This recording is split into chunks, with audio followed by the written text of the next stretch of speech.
বন্ধুরা, মুকুটমণিপুর গার্ডেনে আপনাদের সকলকে স্বাগত।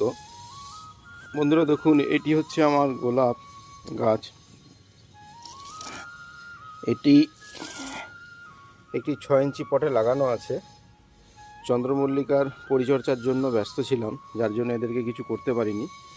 নভেম্বরের প্রথম সপ্তাহ তো সাইড থেকে আমি 3 ইঞ্চি করে গর্ত করে পুরনো মাটি তুলে নেব।